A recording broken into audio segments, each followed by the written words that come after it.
Fernando, great to meet you. First time I've met you. Your memories of your first Grand Prix? I had a few, and all of them are quite scary. I think I arrived in Australia with Minardi. We didn't have any test. It was the first time that I jumped in the car, and I didn't know exactly all the buttons on the steering wheel, especially the neutral. So I exited the garage, and at the end of the pits there were the queue of cars, and when I arrived there in first, I called down, down, down, but it was not more down. I tried to find the neutral in the last moment before hit the car in front. I pressed the neutral. I said, good start. Very Pretty scary. awkward, tricky. Very scary. What about your favorite race? It's probably one of the Monte Carlo wins, I think, in 2010. Pole position, checkered flag, championship lead. I was very fortunate that you crashed in P3, which helped me a bit because you were quick all weekend with Robert and Seb. I think it was the four of us going for the win. Then the race itself was one of those days where everything just went very, very well. Winning in Monaco is so special. Yeah.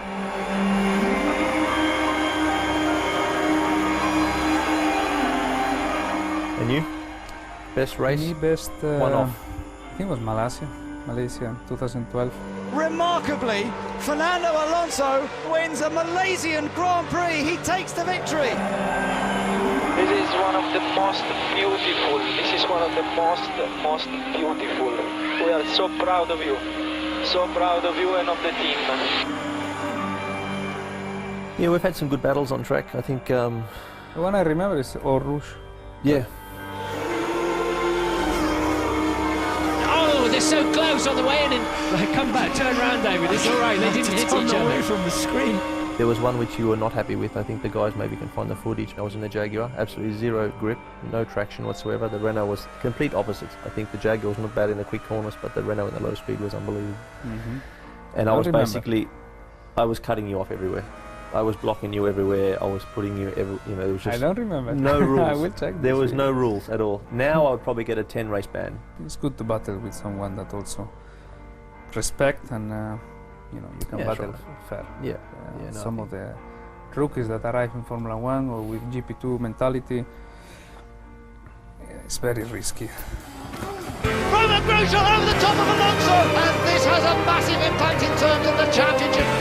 Oh, Roman, what are you doing? Brazil 2003 was a very tricky Grand Prix, wet, intermediate, a lot of very heavy rivers, and then going up the hill I made the really bad mistake.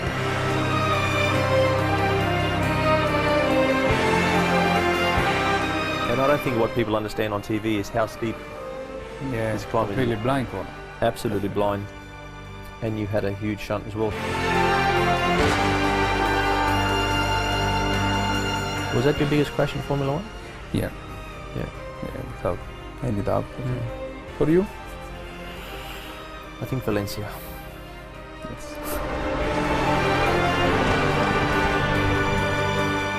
Spectacular it was. It was spectacular, and also the hit into the wall was, I snapped the brake pedal completely in half.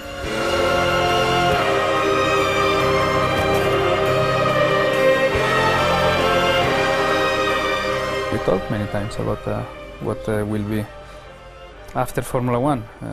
We all enjoy this category so much. We know that this is the top, but we also know that there are more categories and there are more things to do and there are more fun cars to drive. Sometimes we go in a go-kart and we enjoy more than any race. Completely agree, mate. I think things changed. The Thursdays at the track for me are not very enjoyable now. They've changed a lot from when it was back in the day. I like Friday onwards. It's very Friday? good. Friday onwards. Well, no, not now. Fridays are not very good now.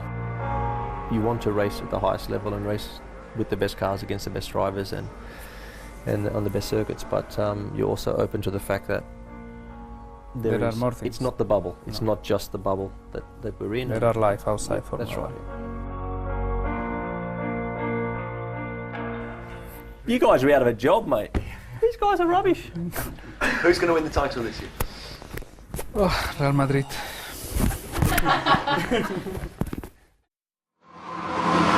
Real Madrid, well, he's probably a bit disappointed that Barcelona won the league last night then, isn't he? Not that the fans here would be. How fascinating, how great to see that and the interaction between the two of them, Eddie. I think, look, you could never get tired watching that. The interaction of two ultimate professionals. They're absolutely top of their game, respecting each other. Yes, they had some questions about the young rookies coming through, but leave that aside for one moment. This is what people want to see. Top professionals being able to honour and respect each other in front of a camera and do such a professional job. I feel as if I'm going to be redundant soon. Actually, interestingly, if you can still hear me, they were talking about that crash in Brazil that had implications for both of you at the time, didn't they? Well, they did. I think I should have won that race, but I think you ended up winning it, didn't you? I think he won the race, but actually Giancarlo Fisichella won it in the Jordan. His memory is lapsing a little bit at the moment, but go on. Anyway, I'm going to have to see the transcript of that interview because I was so distracted by the leg shot with those two guys in the shot. It was shot from too low, I think, for my liking. When you were driving, who did you used to hang out with? How important is it to have a buddy in the paddock? Well, usually it's not your teammate that you're hanging out with, and I think that's why Fernando and Mark have developed this great relationship. They've also been managed by Flavio Briatore's company since they both came into Formula 1, so they've had that other connection. But I used to hang about with Jensen and Jack Villeneuve when he was around and guys like that, and I'd always go and talk to Michael because no one else would. I love a good bromance, don't you? It's getting pretty noisy here, so let's join the Vettel score.